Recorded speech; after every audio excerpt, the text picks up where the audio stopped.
The Advanced Trading Workshop Sniper Scalping. It is Tuesday, October 2nd, and it was an interesting day of trading today. We're going to go through in the next 10 to 15 minutes. We're going to do a live trading recap session. What made today unique and interesting, crude oil is really my favorite market to trade live. Crude oil was not one of the better markets today. It was very consolidated and really didn't, there were some opportunities, but not as many as we're used to. The DAX, however, moved pretty decently, and gold moved pretty decently. I was tempted to highlight both the DAX and the gold. One of the cool things about this DAX market, it really can be traded very effectively, and it has quality volume for really the longest period of time of almost any market, because volume comes online and is pretty solid, which is the middle of the night, 2 o'clock or so Eastern time. And then even once the European markets close, the volume and action in the DAX remains pretty quality through the close of the U.S. market. So it's one of those markets that if you get dialed in on, you have quite a range of time, different time opportunities where you can trade it. We're going to look at all the sniper extreme black line cross trade signals that occurred from 4:30 a.m. Eastern time all the way until 11 a.m. or a little after. And over the last several weeks of recap videos, we've been highlighting what I call the robust stop management strategy. And in a nutshell, how the robust stop management strategy works is, rather than just having an arbitrary stop, we let the market tell us, we let the pulse extreme tell us where to place our stop. You end up having to use a pretty doggone accurate way determine when the market's really, not a good place to be in, and when the market's just kind of retesting and going to go in your direction. The second trade of the morning is a great example of that, and we'll look at that in just a moment. So for those of you that may be watching this recap video for the first time, how the black line auto signal calling indicator works, it's these arrows that you see popping up on the screen. I didn't put those arrows there.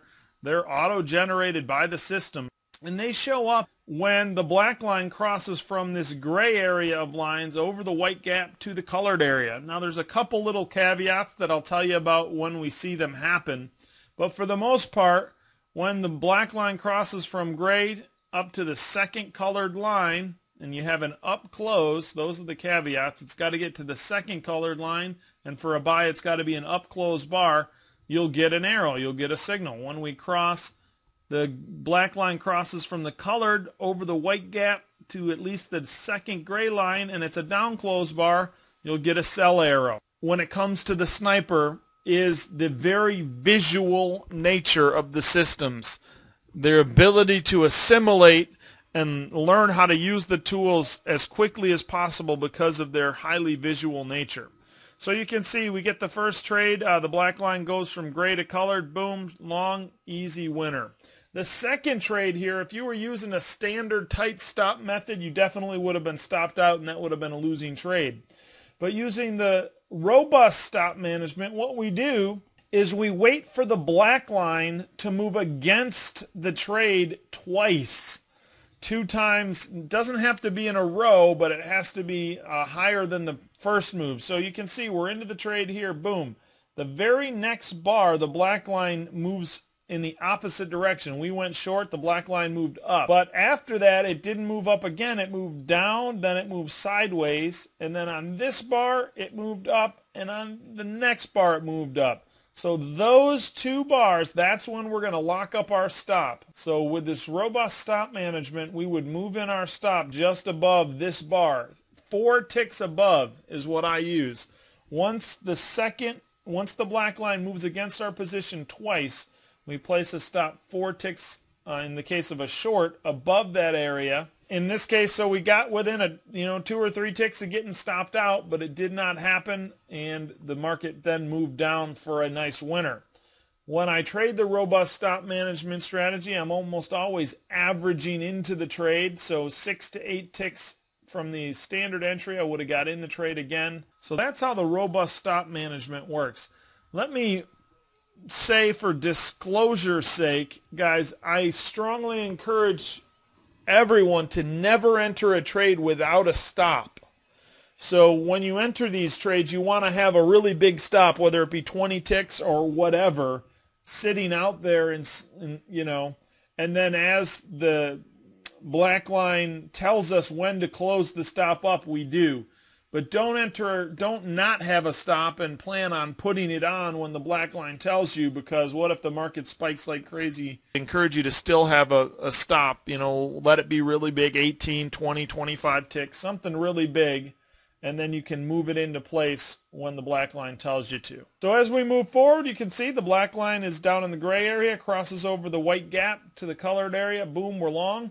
Only about a 7 or 8 tick winner available there, not that big. And then the black line crosses back from the colored area to the gray, -2 or more, short sized win available there. We're still pretty early in the morning, just getting to past 6 o'clock now. Black line goes from the gray area, crosses the white gap to the colored area, boom, we're long. We got some nice topping action before the next short came in, gave you a little bit more confidence. Still only 6:25 a.m. Eastern time, however. Black line crosses from colored to gray, boom, short. And then we had the first loss of the day, and there was about 5 or 6 ticks available here. Let's see. Looks like maybe 6 ticks available. I marked it as a loss, but some traders may have actually taken a profit there, because there was 6 ticks of profit. The next short, you know, pretty doggone nice. Black line crosses from color over the white gap to the second gray line, down close, boom. We get into a little bit of consolidation here, and, you know, if being pretty aggressive, because most of these trades are being winners, and you took this first buy with the robust stop management, just barely survived this, okay? You would have been long here. You get one move down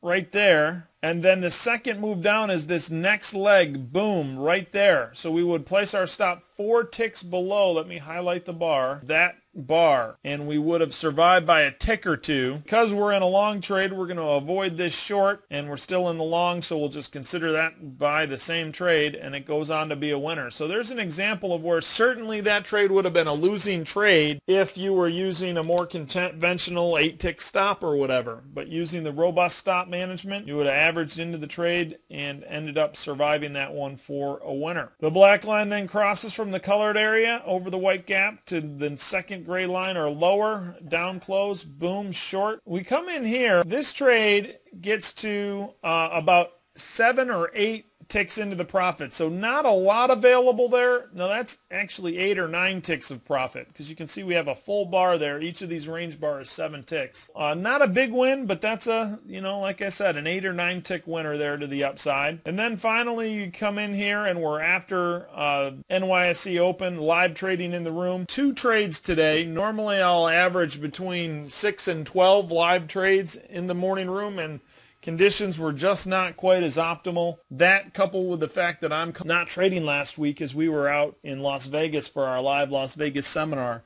So I executed 2 trades. Happy to say they were both nice winners. Got short here on this signal. I didn't execute the trade right at the signal. Had I, we would have had more room for an even bigger winner. We had this minor DPTL support area and this prior pivot low. So I got short right after we broke out below the prior pivot low. Waited for a little bit more confirmation, profit target, and then ended up getting stopped out, break even on my target too. So this trade here, it depends on how you trade it. I didn't mark it as a win. I didn't mark it as a loss. Personally, for me, it would have been a small winner. And the reason it would have been a small winner is I would have gone long here had I been in the mode of being real aggressive and just kind of taken most of these trades because the DAX was trading at such a high win percentage. Here's how I would have managed the trade if I were in it. I would have gone long, and then I would have been using the robust stop management, so I would have averaged into this trade 8 ticks further back. Black line only moves against the trade 1 time. So after this pivot was formed, I would have locked the stop up below that pivot. As we came back up and retested this prior pivot high and were struggling to break out there, I absolutely would have taken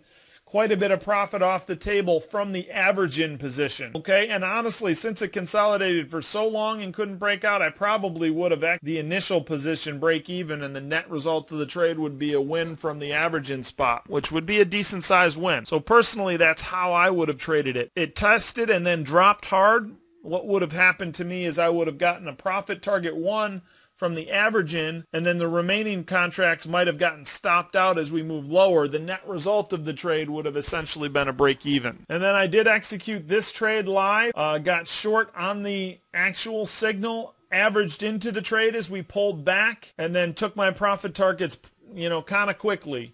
An 8 or 9 tick profit target on the second. So could have gotten a lot more out of that trade. 2 wins for the day, just short of my daily goal. Had I hit a second profit target on this first trade. Black lines down here, crosses back over to the gray area to the colored area, long again. This would be another great spot. You would have had a chance to average into the trade if you were using the robust stop management. Notice the black line did not move back at all, so it would give you more confidence to go ahead and stay with that trade, average in, boom. This is not a trade that is currently part of the trading plan that I am using to trade live in the main sniper room, but this is what we call failure continuation. We had a standard sniper signal that fired, it didn't move down at all, and then very quickly the bars turned back to green and went the opposite way. That's a great place to get long. 10 ticks or so above the initial short entry, you place a buy stop entry, and as long as the bars are green and we're moving higher, boom, you're long, big winner. The next sniper extreme sell comes over here. Black line crosses from the colored area over the white gap to the second gray line or lower with a down closed bar. Boom, we're short right there. Another situation where you have the opportunity, average into the trade,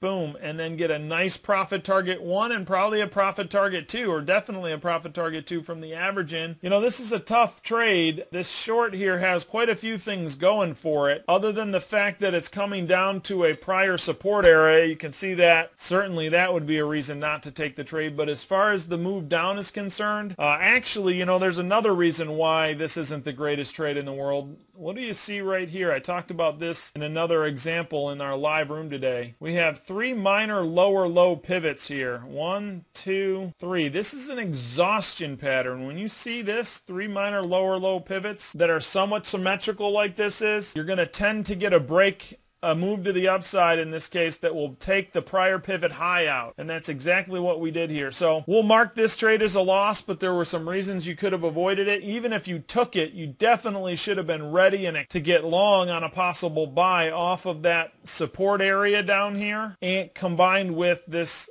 3 lower lows exhaustion pattern makes this buy a dandy. And then as we've been talking just now, we had another long occur right here, and it's gone on to be a 10 or 11 tick winner so far. We'll see if it's going to go higher. So let me go back and count this up. We got 1 winner, 2 winner, 3 winner, 4 winner, 5, 6.